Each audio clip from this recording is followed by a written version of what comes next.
The Dragon Princess never had a Christmas until a human janitor changed that in one night. Before we dive into this story, drop a quick hi in the comments and tell me where you're watching from. It really helps support the channel. The galactic spire loomed over the frozen planet of Vexus 7, monument of steel and crystal that housed diplomats from 800 species.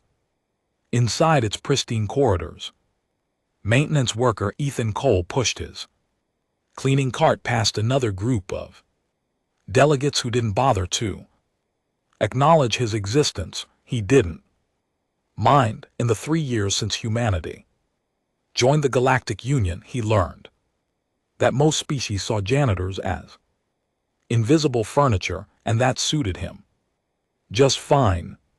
Princess Saren of the Dras Empire swept through the station's diplomatic wing with the kind of presence that made lesser beings step aside. Her scales shimmered like molten copper in the artificial light, and her wings, though folded against her back, still managed to knock over a potted plant as she turned a corner. She was the youngest daughter of Emperor Vaxton, sent to this frozen wasteland to learn diplomacy, while her more favored siblings remained home to jockey for position in the imperial court. The assignment was meant to be a punishment, a reminder that she had spoken too freely about her father's war policies. During a state dinner, Sarinth had been on Vexurus 7 for 8 months, and every single day felt like an eternity.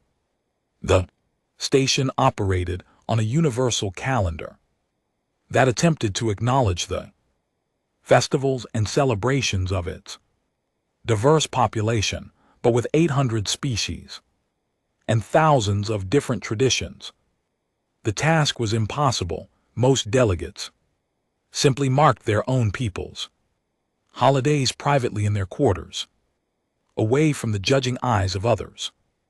Sarinth had no holidays to celebrate. The Dracari marked military victories and conquest anniversaries, events she found increasingly hollow as she matured. Beyond the propaganda of her youth, Ethan was whistling as he mopped the floor outside the main conference hall. It was December 23rd by Earth's calendar, and despite being light years from home, he felt the familiar warmth of the approaching holiday. He'd managed to acquire a small synthetic tree for his quarters and had even convinced the station's fabrication unit to produce something approximating gingerbread cookies. They tasted like cardboard mixed with cinnamon-scented cleaning solution, but the effort mattered more than the result. He didn't notice the Dragon Princess watching him from the doorway of a side corridor. Sarinth had stopped because the sound he was making, that strange melodic breathing, was unlike anything she'd encountered before. Dracari didn't whistle. Their vocal structures produced roars, growls, and a sophisticated system of harmonic tones, but nothing like this simple, cheerful noise. Ethan turned and nearly jumped out of his skin when he saw her. The princess was easily 3 m tall, with a crown of horns that swept back from her skull like a natural tiara. Her eyes were golden with vertical pupils, and they were staring at him with an intensity that made him suddenly very aware of his threadbare uniform and the mop in his hands. Then Saren spoke, surprising herself as much as him by saying the words that came to mind. "What is that sound you were making, human?" The princess had addressed him directly. In 3 years, Ethan could count on one hand the number of delegates who'd spoken to him as anything other than an obstacle to work around. He cleared his throat nervously and replied, "Oh, that's whistling, Your Highness. It's just something humans do when we're Happy we're trying to pass the time. Sarinth tilted her head, a gesture that reminded Ethan of a curious cat, if cats were the size of small vehicles and could probably bite him in half without much effort. The princess took a step closer and asked another question, and why would you be happy while performing manual labor in an empty corridor? Ethan leaned on his mop handle and shrugged. With a smile, well, it's almost Christmas, Your Highness. That's a human holiday, even being this far from Earth. I can't help but feel good about it. The word was unfamiliar to Sareth and her translator Chip, which usually handled linguistic conversion seamlessly, seemed to stumble over it. The device produced only a rough approximation that translated as celebration of birth of religious figure, but the emotional context felt far more complex. She found herself asking him to explain further. What is this Christmas? Ethan's face lit up in a way that made Sarintha's secondary eyelids flicker in surprise. Humans had such expressive faces, she'd noticed, able to convey dozens of emotions in the movement of their small, flexible features. The janitor set his mop aside and began to talk, his words flowing with genuine enthusiasm. Christmas is a lot of things, he began. Originally, it celebrated the birth of a religious teacher named Jesus, but over time it became something bigger. It's about family and giving and making the dark part of winter a little brighter. We decorate trees, exchange gifts, share meals with the people we love. It's about hope and joy and remembering that even in cold, dark times, there's warmth to be found if you know where to look. Sarinth absorbed his words with growing fascination. The Drasai had nothing like this. Their celebrations revolved around displays of strength, commemorations of battles won and enemies vanquished. The idea of a holiday centered on warmth and giving rather than conquest was alien to her, and yet it resonated with something deep inside that she'd never been able to name. She asked him quietly, almost hesitantly, do you miss your home during this time? Ethan nodded slowly, and Sarin saw a flicker of sadness cross his features before he smiled again. Yeah, I do. But that's part of being out here, right? Humanity's new to the galactic stage. Somebody's got to keep the floors clean. On distant stations, he laughed softly at his own joke. Besides, Christmas isn't really about the place, it's about the feeling. I can carry that with me anywhere. The princess found herself making a decision that surprised her. Would you? She paused, searching for the right words. Would you tell me more about this Christmas? I have no duties for the remainder of the evening, and I find myself curious about human traditions. Ethan blinked in surprise, but recovered quickly. He'd been trained in basic diplomatic protocols, even as a maintenance worker, and refusing a direct request from a member of the Drachari royal family seemed like a poor career move. More than that, though, the princess seemed genuinely interested, and Ethan had always been a sucker for anyone who wanted to learn about Earth's cultures. Sure, Your Highness, I'd be happy to. Would you like to see my quarters? I've set up a few decorations.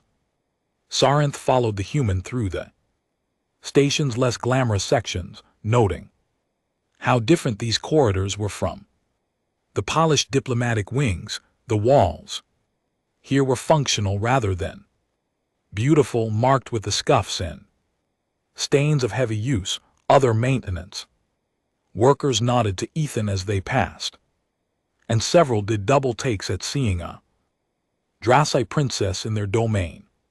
Sarinth felt oddly liberated by the anonymity of these passages where no one expected her to maintain the perfect posture and cold dignity demanded in the diplomatic circles. Ethan's quarters were exactly what Sarinth had expected: small, efficiently designed, with barely enough room for a human to live comfortably, let alone a Drariat. Yet as she ducked through the doorway, folding her wings tightly against her back, she found herself charmed by what the janitor had managed to do with such limited space. The synthetic tree stood in the corner, barely a meter tall, decorated with strings of small lights that pulsed in gentle, warm colors. Handmade ornaments hung from its branches, folded paper, and intricate shapes, bits of colored foil twisted into stars. Even what appeared to be a tiny spaceship crafted from spare parts. The room smelled of something sweet and spicy, and Sarintha's sensitive nose identified cinnamon, ginger, and something else she couldn't name. Ethan gestured to the tree with obvious pride. I know it's not much compared to what we'd have on Earth, but I did my best with what I could scavenge and fabricate. Ornaments are all handmade. That's traditional too. Actually, some families pass down ornaments through generations, each one with its own story. Sarinth moved closer to the tree, careful not to knock it over with her tail. Each ornament did seem to have a story written in its construction. A paper crane folded with obvious care, a star made from the foil of ration packages, a small hollow projector displaying a snowy landscape on loop. She asked him softly, "You made all of these yourself?" Ethan nodded, moving to pour 2 cups of something from a small heating unit. Most of them, yeah. The hollow projector was a gift from another human worker who transferred to a different station last year. It shows my hometown during winter. I watch it sometimes when I'm feeling homesick. He handed her one of the cups, and Sarin took it carefully, her claws making the simple action awkward. It's hot cocoa. Well, the station's approximation of it. Anyway, another Christmas tradition. Sarinth sipped the drink cautiously and was surprised by the rich, sweet taste. The warmth spread through her in a way that had nothing to do with her internal body temperature. She'd never experienced anything quite like it. The princess settled onto the floor, her size making it impossible to use the room's human-called furniture, and found herself asking question after question about Christmas traditions. Ethan explained them all with patience and enthusiasm. He told her about Santa Claus, a mythical figure who rewarded good behavior with gifts, and she was delighted by the absurdity of it. He described Christmas carols, songs that humans sang together during the holiday season, and even played a few recordings from his personal collection. He talked about stockings hung by fireplaces, about leaving cookies and milk for Santa, about the tradition of kissing under mistletoe, about ugly sweater parties and advent calendars, and all the small rituals that made this season special. Hours passed without either of them noticing. Sarinth was entranced by these traditions, so different from everything she'd known in the Drass Empire. There was a gentleness to Christmas, a focus on joy and giving that stood in stark contrast to her people's obsession with strength and dominance. For the first time in months, she forgot about the political games of her father's court, the endless posturing of diplomatic negotiations, the weight of imperial expectations. Then Ethan mentioned something that made Sarintha's breath catch in her throat. The best part of Christmas, though, is the gift giving. It's not about expensive things or showing off wealth. It's about finding something that shows you know someone, that you've paid attention to what makes them happy.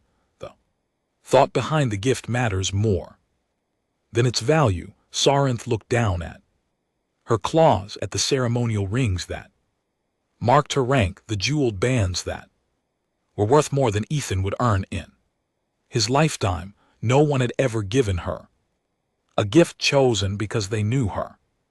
Every present she'd received had been a calculated political gesture selected by advisors and designed to curry favor with her father. The idea that a gift could be personal, meaningful, chosen out of genuine care rather than political calculation struck her as revolutionary.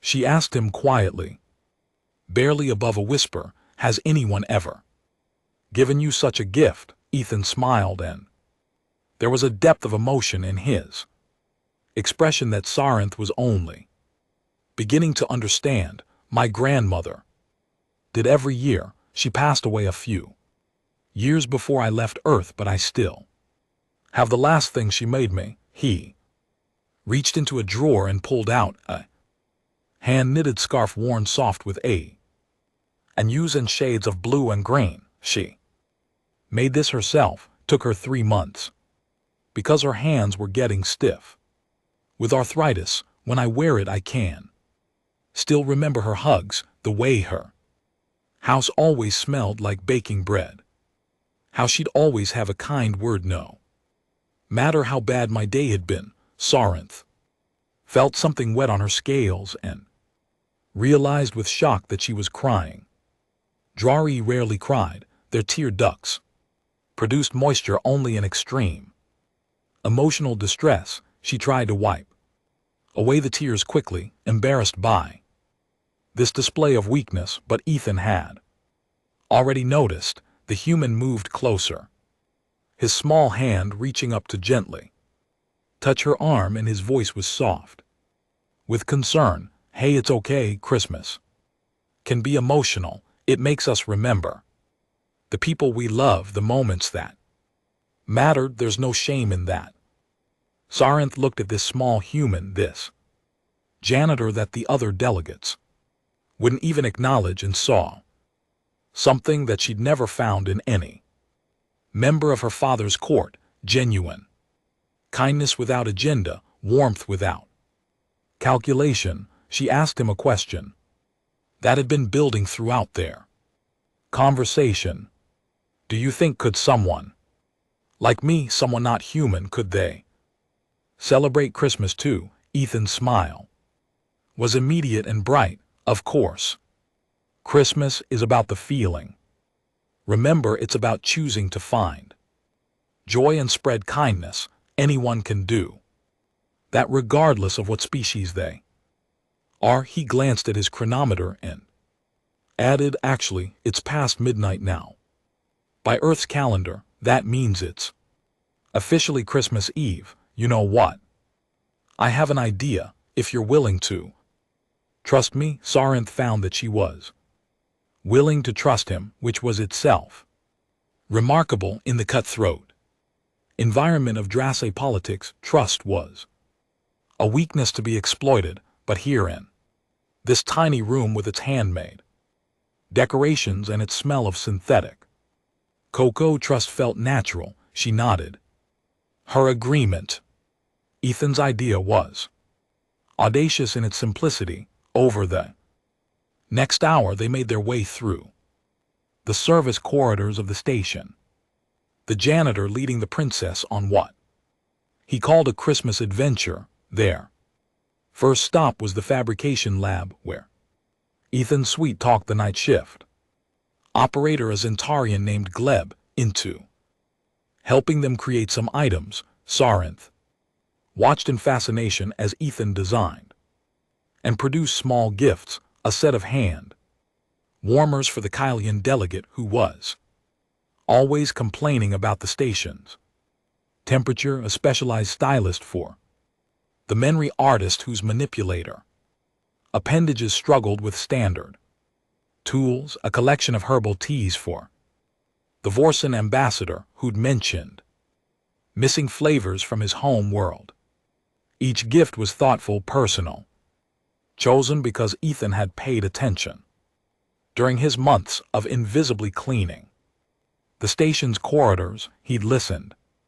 When others thought no one was listening, had noticed details that the diplomats themselves overlooked about each other. Sarinth helped where she could, using her diplomatic access to authorize fabrication requests that would normally be denied to a maintenance worker. Together they created a collection of small kindnesses, each one wrapped in whatever colorful material they could scavenge. Their next stop was the station's observation deck, usually closed during night cycle, but accessible to someone with Sarinth's security clearance. Ethan set up his portable music player, and as human Christmas carols echoed softly through the empty space, he taught Sarinth how to wrap presents.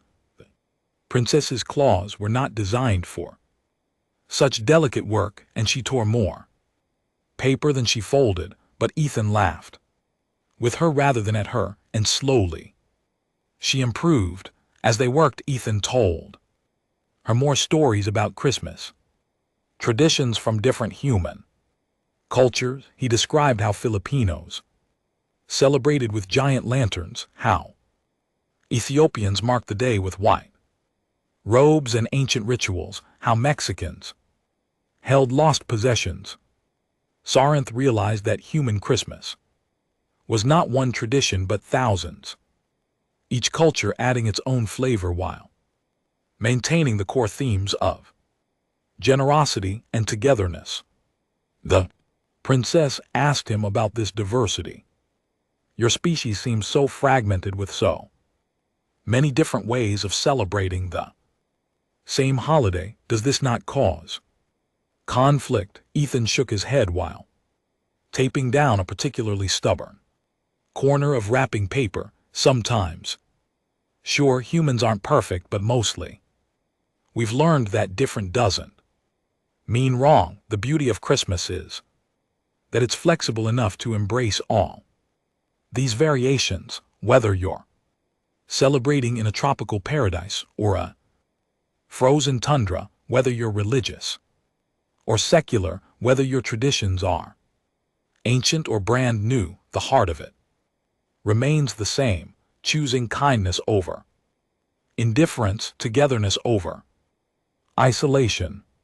Sarinth thought about her own people, about the rigid hierarchy of the Drasai Empire, the way deviation from tradition was seen as weakness, the constant pressure to conform to an ancient ideal of what their species should be. She said quietly, my people would see such flexibility as chaos, as a loss of identity. Ethan looked up at her, his eyes serious. Maybe, but from where I'm sitting, holding too tightly to one way of being seems like the real loss. Humanity nearly destroyed itself in wars over who had the right beliefs, the right traditions, the right way to live. We only survived by learning to celebrate our differences instead of fighting over them. He smiled and added, besides, wouldn't it be boring if everyone was exactly the same? They finished wrapping the last present as the station's artificial dawn began to brighten the observation decks. Viewports. Ethan stretched and surveyed their work with satisfaction. Okay, now comes the fun part. We deliver them. Sarinth felt a flutter of nervousness in her chest. What if the recipients were offended? What if they saw the gifts as beneath them, or worse, as some kind of political maneuver? But Ethan's confidence was infectious, and she found herself following his lead as they began their delivery route. They left the presents anonymously, placing them Outside quarters with nothing but a small card that read, "Merry Christmas."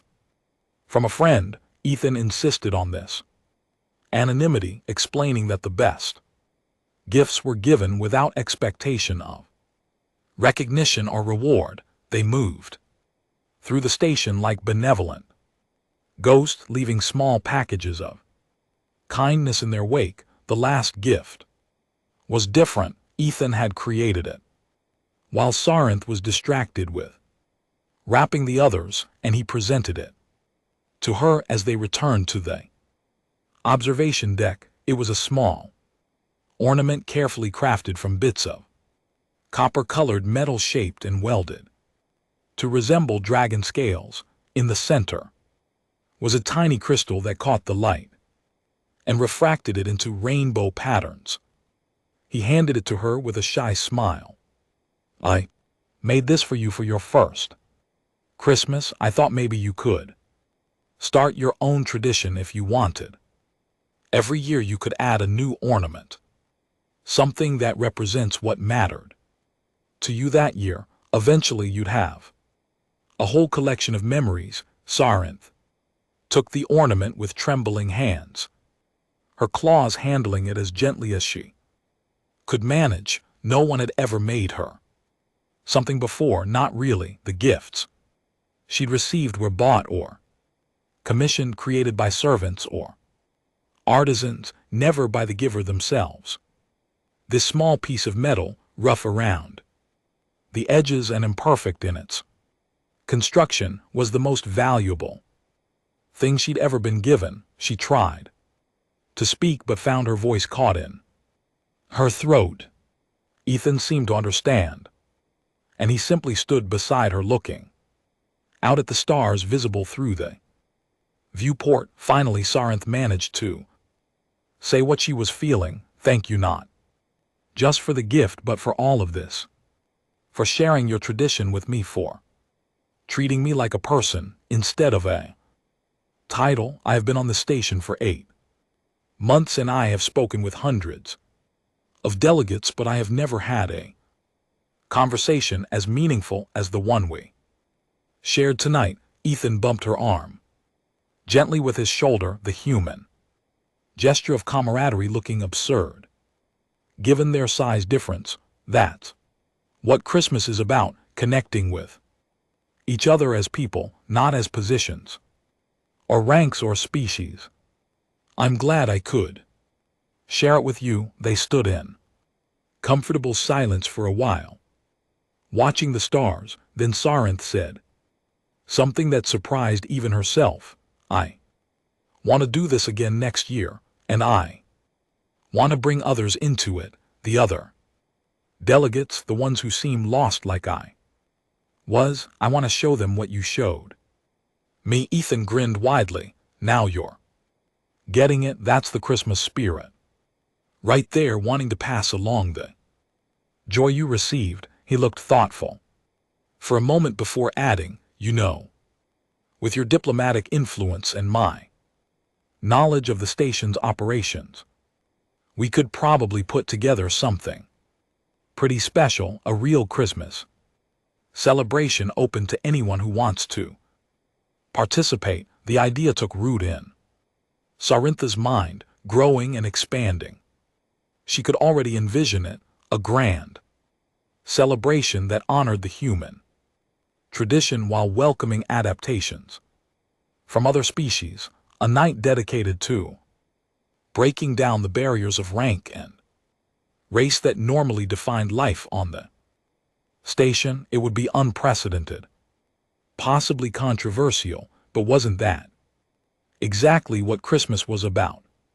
Choosing hope and joy, even when it was difficult. The two of them spent the rest of Christmas Eve planning their ideas, building on each other in a cascade of creativity. Ethan would handle the practical arrangements using his network of maintenance workers and service staff who knew every hidden corner of a station. Sarinth would provide diplomatic cover and help navigate the complex web of protocols that govern station activities. Together they would create something neither could accomplish alone. As the station's day cycle officially began, they parted ways with a promise to meet again soon to continue their planning. Sarinth returned to her diplomatic quarters where her attendants fussed over her unusual absence and disheveled appearance. She ignored their concerns, instead placing her new ornament on her desk where she could see it, a tangible reminder of the night that had changed everything. Over the following weeks, Sarin found herself seeing the station through new eyes where before she had noticed only the political tensions and diplomatic maneuvering. She now saw the individuals behind the titles, the Vorn ambassador who loved poetry but never had anyone to share it with, the Kylothean delegate who played a musical instrument late at night when she thought no one could hear, the Zentarian trade representative who collected jokes from different species and laughed quietly to himself while reviewing them.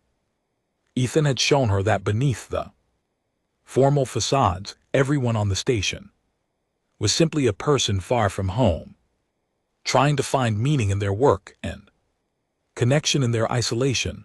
Armed with this new perspective, Sarinth began to engage with her fellow delegates differently. She asked questions not as diplomatic gambits but out of genuine curiosity. She listened not for strategic advantage but because she actually cared about the answers. To her surprise, others responded.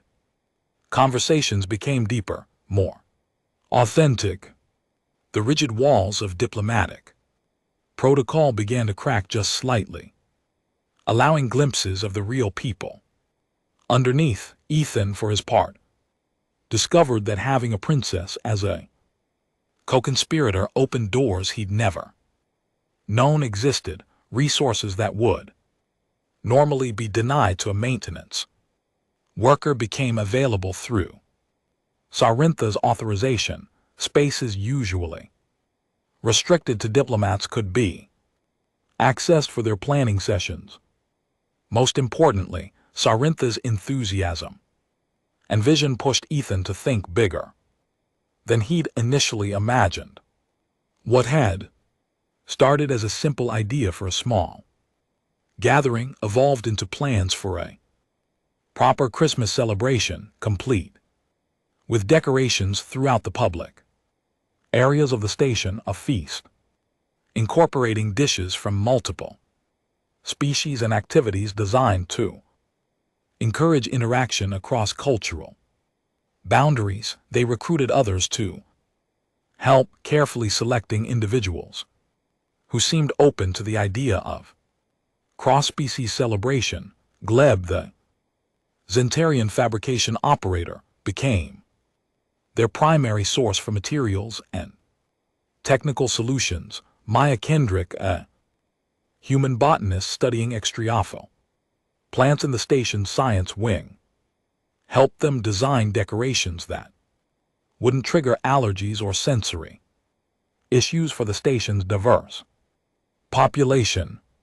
Thesis, a young Kylothean diplomat who become friends with Sarinth during her months on the station, used his species' natural talent for logistics to help coordinate the complex scheduling required to host an event for hundreds of beings with different biological needs and cultural sensitivities. The more they worked together, the more the project took on a life of its own. What had begun as Sarintha's desire to recreate the magic of that first Christmas Eve became something larger, a statement that connection was possible across the vast differences that separated species, that celebration could be shared even when traditions were not, that kindness and joy were universal languages.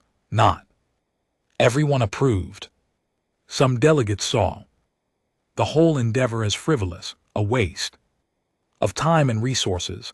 Others viewed it with suspicion. wondering what political game the Dracai princess was really playing. There were concerns about religious implications, about whether celebrating a human holiday was appropriate for a multi-SE station, about whether such fraternization undermined the dignity required for proper diplomatic relations. Sarinth faced criticism from her own people as well. The Dracari ambassador, a stern military commander named Verex, summoned her to his office and lectured her on the importance of maintaining proper imperial dignity. A princess of the Dracari Empire did not engage in frivolous celebrations with lesser species.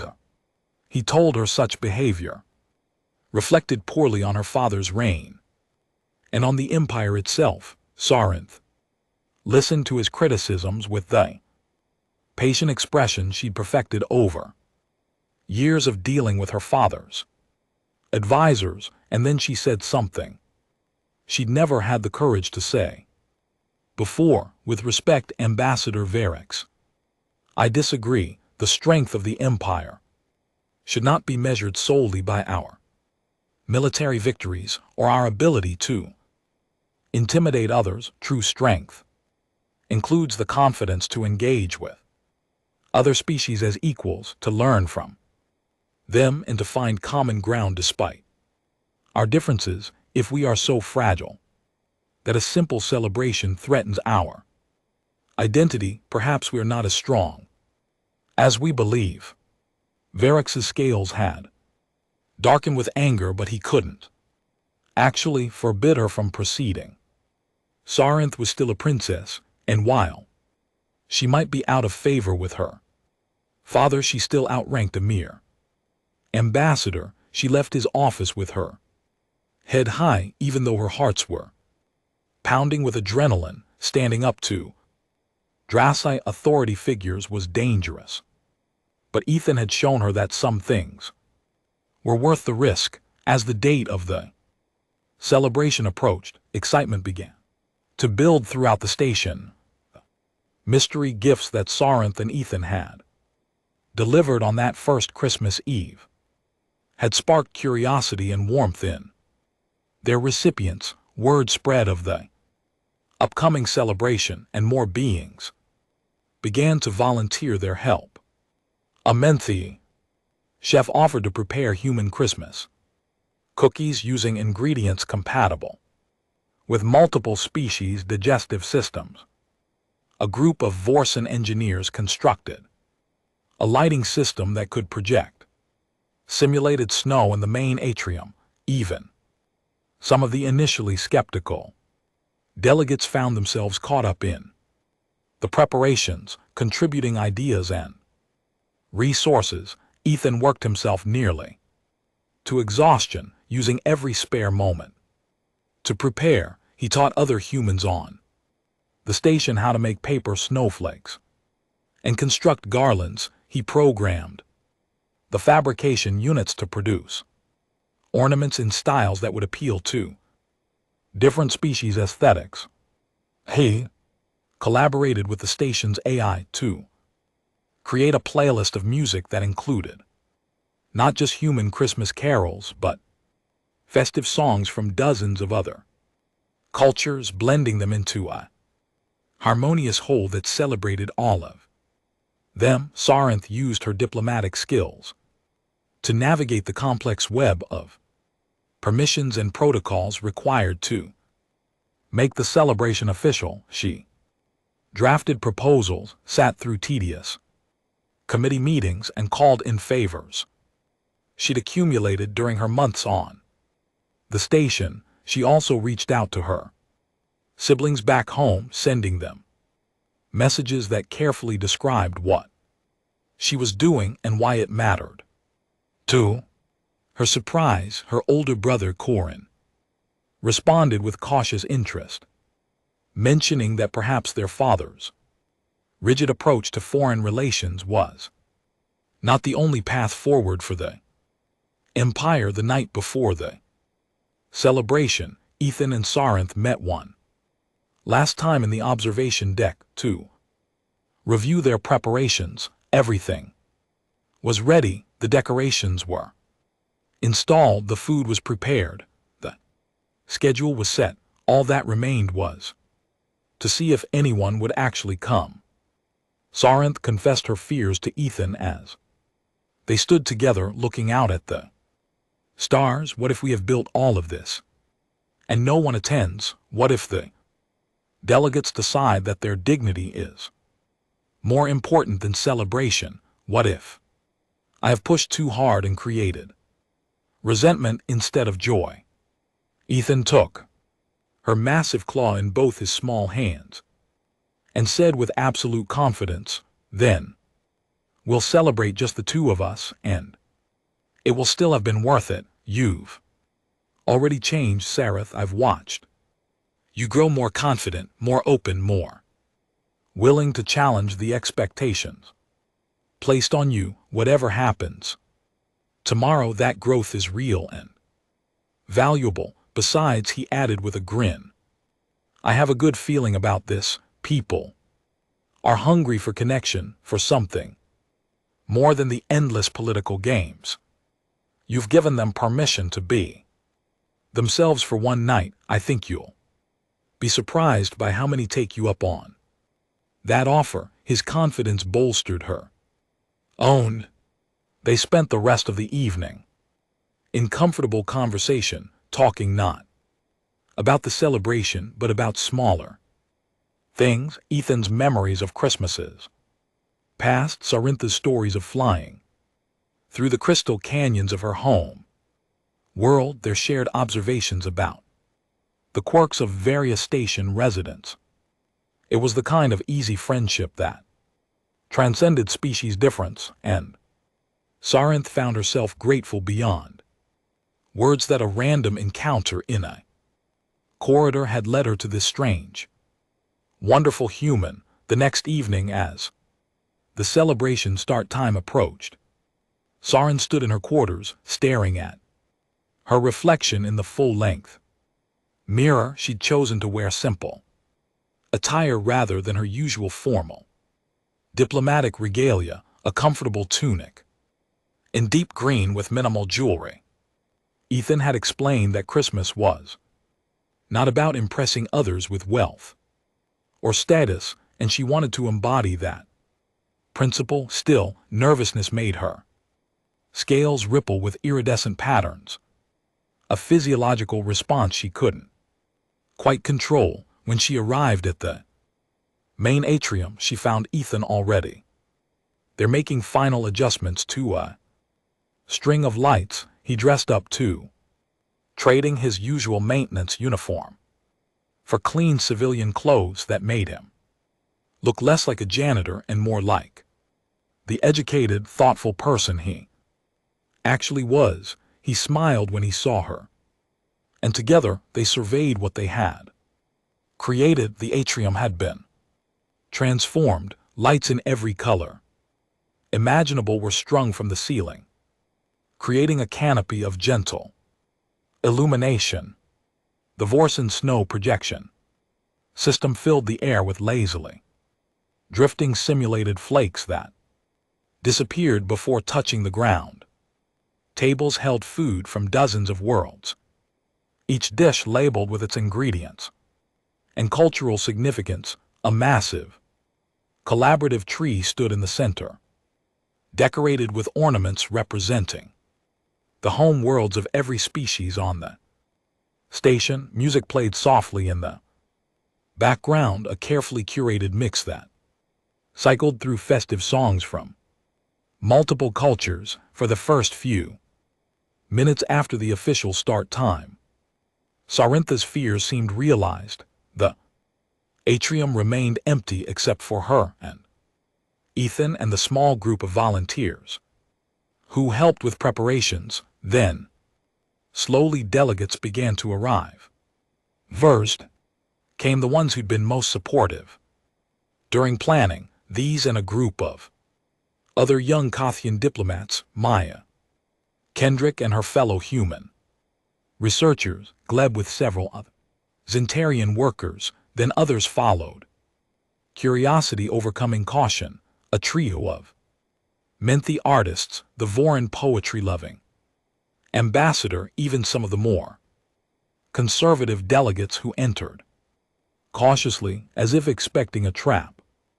Within half an hour the atrium was full, beings from dozens of species, mingled in ways that would never happen during formal diplomatic functions. The usual rigid hierarchies dissolved as delegates discovered shared interests, with maintenance workers as ambassadors, laughed at jokes told by entry-level staff as beings who'd never spoken, beyond peremptory greetings found themselves in deep conversations about art, philosophy, and the experience of being far from home. Ethan had set up several activity stations, and they proved remarkably popular. At one table, beings with appropriate manipulator appendages tried their hand at decorating cookies under Mia's cheerful instruction. The results were often hilariously bad, but the laughter was genuine. Another station offered materials for making ornaments, and Sarinth was touched to see her stern military advisors carefully crafting paper decorations with surprising concentration. A third area had been set up for storytelling, where anyone could share a tradition from their own culture. The stories ranged from solemn to silly, but each was listened to with respect and interest. The Vorson ambassador, whose name Sarinth had learned was Telvin, approached her midway through the evening. He was a stately being, his species resembling tall, slender trees with faces formed from knots in their bark-like skin. He spoke in the slow, measured tones of his people. Princess Sarinth, I must confess I had doubts about this gathering. I feared it would be superficial, a pale imitation of true cultural exchange. I was wrong. What you have created here is genuine. I have had more meaningful conversations tonight than in my entire posting to this station. Sarinth felt warmth spread through her at his words. Thank you, Ambassador Telvin, but I cannot take full credit. This was inspired by a human tradition shared with me by a generous teacher. She gestured to where Ethan was showing a group of Zentarians how to wrap presents, his patience endless as he demonstrated the technique. For the fourth time, Telvin followed her gaze and made a sound that was the Voron equivalent of a thoughtful hum. It is remarkable how much wisdom can be found in unexpected places. We diplomats often assume that those in service positions have little to teach us, but perhaps we have been looking in the wrong places for insight all along. As the evening progressed, the celebration took on a momentum of its own. Someone suggested a gift exchange, and beings hurried back to their quarters to grab small items to share. The gifts were often humble, things that had personal meaning rather than monetary value, and the exchanges sparked new friendships and deeper understanding. Ethan's recorded Christmas carols inspired some beings to share songs from their own cultures, and soon an impromptu concert had formed, with species taking turns performing festive music. The variety was stunning, from the harmonic chanting of the Vorsons to the rhythmic drumming of the Kylothayans to the haunting whistle songs of the Menthy. Sarinth found herself pulled into conversation after conversation, and for the first time since arriving on the station, she felt truly connected to those around her. Masks of diplomatic formality had fallen away, revealing the persons beneath. She learned that Ambassador Varix, despite his stern criticism, had a secret passion for ancient Drasse poetry, and had once dreamed of being a scholar rather than a soldier. She discovered that one of the Menther delegates was homesick for her children and kept a hollow album of them that she watched every night. She heard stories of loss and hope, of dreams abandoned and new dreams found, of the universal experience of trying to find meaning in a vast and often lonely universe. Late in the evening, Ethan found her standing quietly near the collaborative tree, watching the celebration with an expression of wonder. He joined her and they stood together in comfortable silence for a moment before he spoke. "You did good, Your Highness, really good." Sarenth shook her head gently. "We did good. I could never have created this without you. You gave me the gift of seeing possibilities I never knew existed." Ethan smiled and then pulled something from his pocket. "Speaking of gifts, I have something for you." He handed her a small wrapped package and she opened it carefully to find a dated chip. "It's a collection of human Christmas movies and specials," he explained. "Some are silly, some are sentimental, but they all capture different aspects of what the holiday means. I thought you might enjoy exploring the tradition more deeply. Consider it your Christmas present." Sarenth accepted the gift with profound gratitude, and then she retrieved something from a concealed pocket in her tunic. "I have something for you as well. It is not much, but I wanted you to have it." She handed him an intricately carved piece of crystal, no larger than his thumb, shaped into the form of a dragon. In flight, she made it herself over the past weeks, working in secret with tools borrowed from the Menth artists, learning the delicate craft of crystal carving specifically for this purpose. It represents the Drachari belief that freedom is found not in power over others, but in the courage to be oneself. "You taught me that courage, Ethan Cole. This is my thanks." Ethan held the crystal up to the light and it cast rainbow patterns across his face. His eyes were suspiciously bright as he thanked her. "I'll treasure this always." He attached it to the chain he wore around his neck, where it hung next to his identification tags. "There, now I'll carry a piece of this night with me wherever I go." The celebration continued well past its scheduled end time, with no one wanting to leave the warmth and connection they'd found. When delegates finally began to drift away, it was with reluctance and with promises to do this again, to not let the barriers of rank and duty rebuild the walls that had fallen. Tonight, Sarenth and Ethan were among the last to leave, staying to help with cleanup along with a dedicated group of volunteers who'd grown to love what they had created together. As they worked, Gleb asked a question that several others had been wondering about. "So Princess Sarenth, Ethan, is this going to be an annual thing? Because if you need help next year, count me in." Sarenth and Ethan exchanged glances, and in that shared look was the answer, "Yes." Sarenth said firmly, "This will be an annual celebration, but more than that, I hope it will be the beginning of something larger. We have proven tonight that connection across species is not only possible but necessary. We have shown that celebration and joy are not frivolous distractions from important work, but are themselves important work. I intend to carry this lesson forward in all my diplomatic efforts." The words were more than just a promise about a holiday celebration. They were a declaration of a new approach, a commitment to the values that Christmas represented. Sarenth had arrived on Vexora 7 as a disgraced princess sent into exile. but she would leave whenever.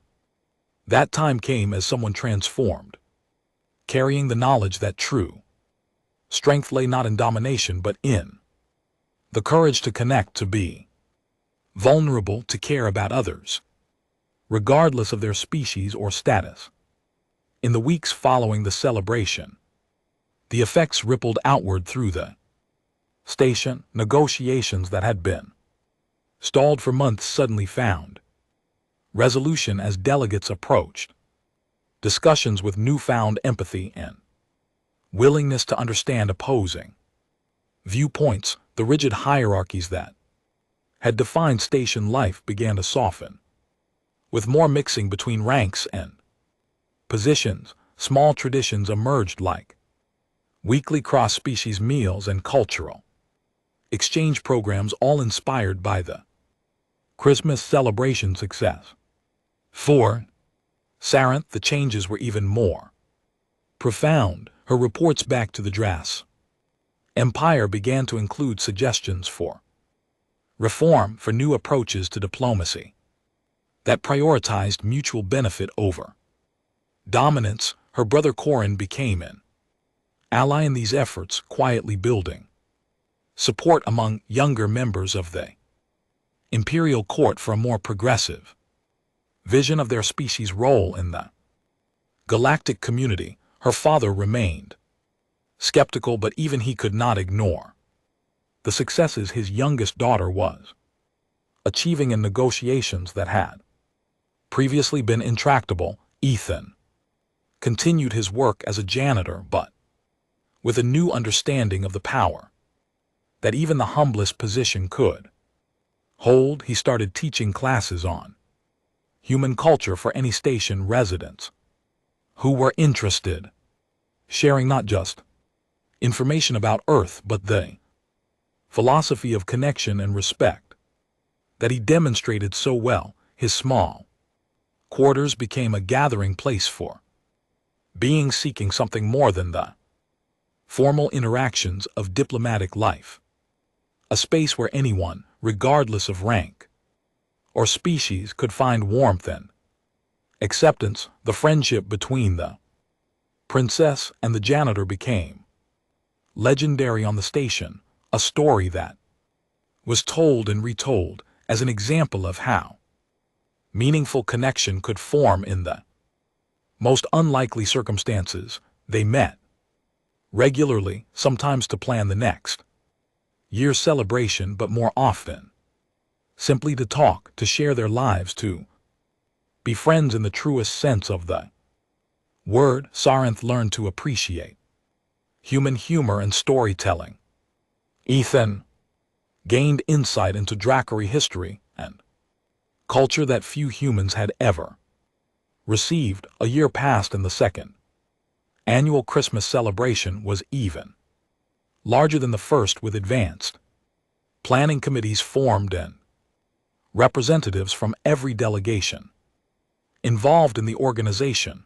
The event had evolved beyond a simple party into a genuine cross-species tradition, adapted and expanded to honor the diverse cultures of all who participated while maintaining the core human values of generosity, joy, and connection that had inspired it. Saran stood in the atrium on this second Christmas, watching beings from dozens of worlds celebrate together, and felt a profound sense of accomplishment.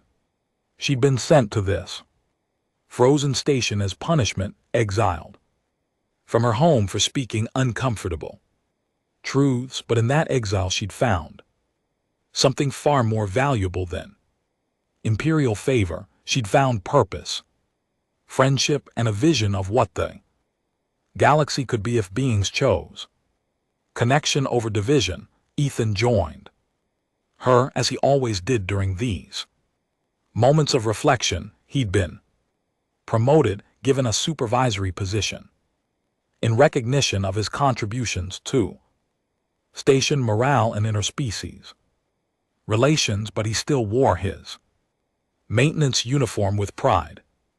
He looked out at the celebration and said Quietly, when I shared Christmas with you that first night, I never imagined it would become all of this. Sarinth placed a gentle claw on his shoulder, careful not to damage the fabric of his uniform. Neither did I.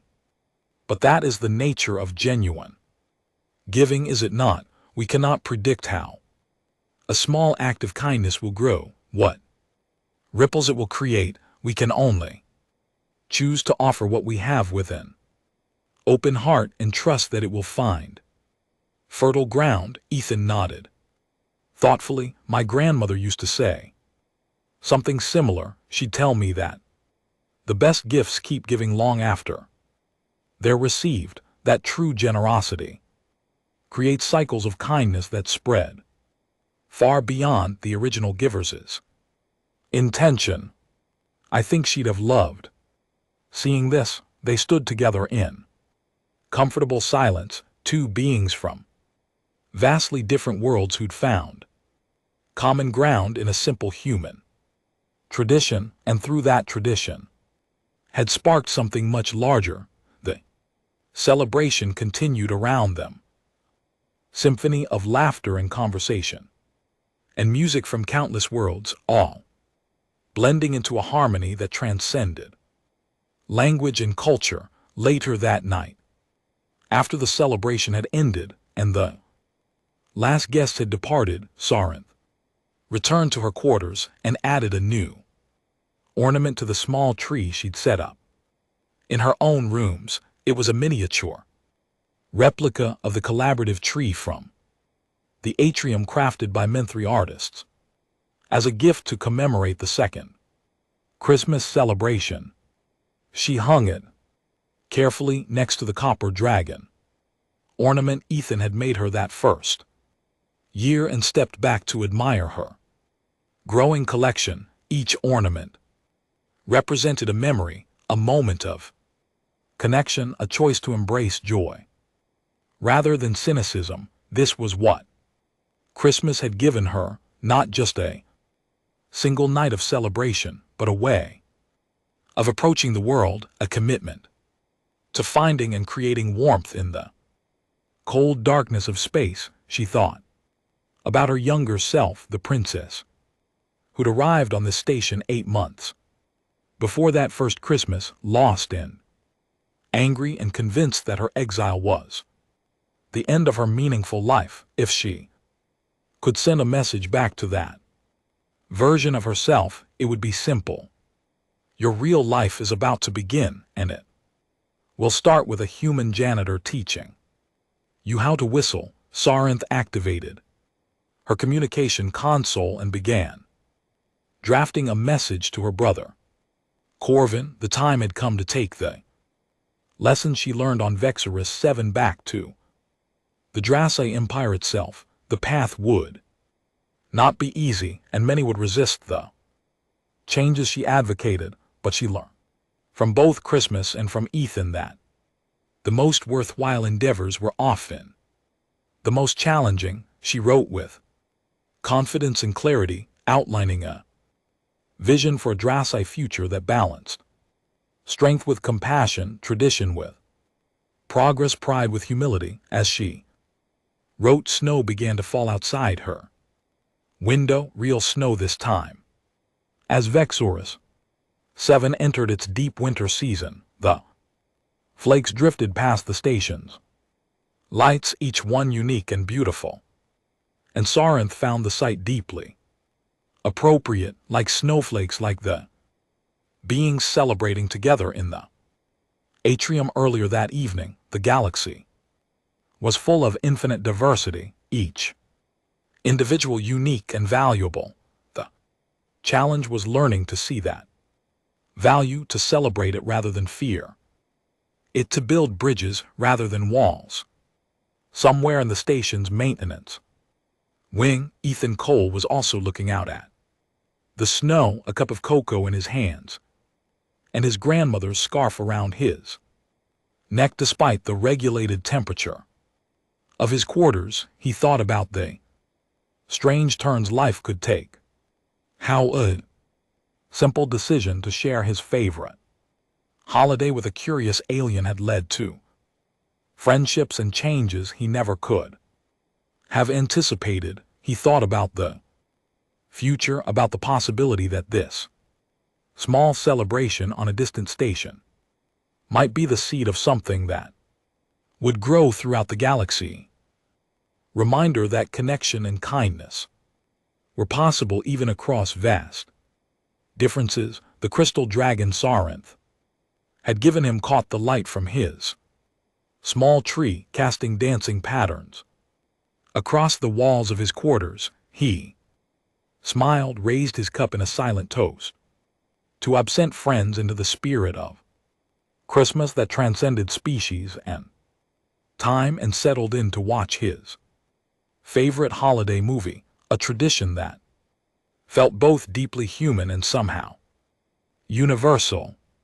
On Vexorus 7, in the cold reaches of space far from Earth, two beings from different worlds had found common ground in a human holiday about hope and connection. They'd created something beautiful together, something that would endure and grow in ways they were only beginning to understand. The galaxy was vast and often cold, but in this small corner of it, warmth had taken root, and no amount of darkness could extinguish the light they'd kindled together. That was the true gift of Christmas. Sarinth and Ethan had both come to understand.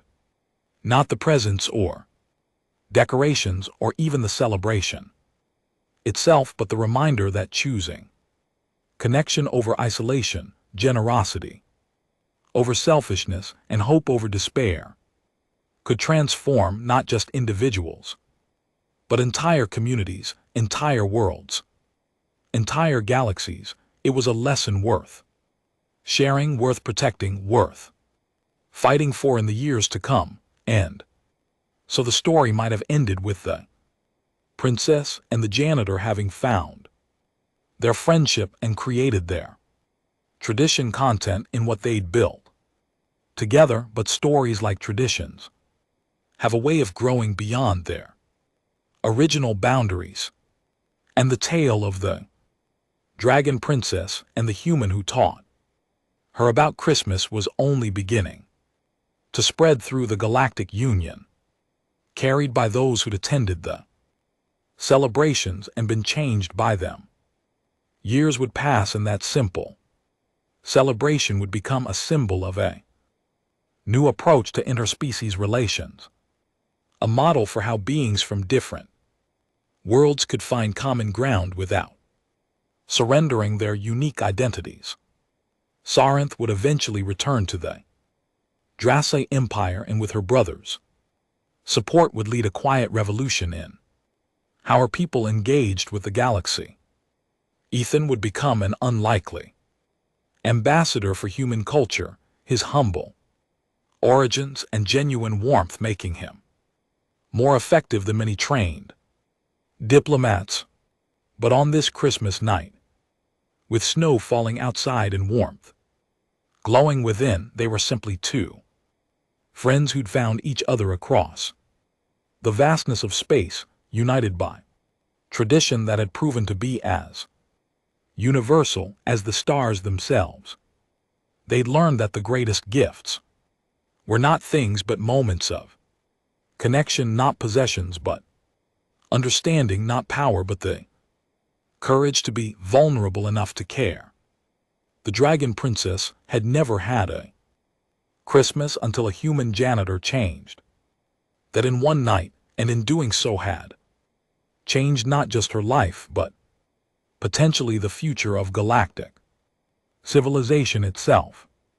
It was a reminder that anyone, regardless of their position or power, could make a difference through simple acts of kindness and the willingness to share what they loved with an open heart. And perhaps that was the most important lesson of all, the one that would echo through the years to come and inspire countless others across the galaxy, that meaningful change often began not with grand gestures or political maneuvers, but with one person choosing to extend kindness to another, with one being deciding that connection mattered more than status, with one moment of genuine sharing that rippled outward in ways impossible to predict but beautiful to behold. On Vexorus 7, Christmas had found a new home among the stars, and in finding that home had proven that the best human traditions were those that spoke to universal truths that touched on needs and hopes shared by all sentient beings, regardless of their origin. The holiday would continue to grow and evolve, adapted by each species that embraced it, but at its core would always remain the simple message that Ethan had shared with Sarinth on that first night, that even in darkness we can choose to create light, that even in isolation we can choose to forge connection, that even in a vast and sometimes frightening universe we can choose to believe in the power of kindness, generosity, and love. The story of the Dragon Princess and her first Christmas became a legend told across the galaxy, a reminder that the greatest adventures often began with the smallest gestures, and that the most profound changes often came from the most unexpected sources. It was a story that would inspire others to look beyond rank and species, to see the person behind the position, to remember that everyone from the mightiest emperor to the humblest janitor had something valuable to offer if only others would take the time to listen. And so, in a universe of infinite possibility, one human tradition found new life among the stars, transformed and adapted, but maintaining its essential spirit, proving that some truths were indeed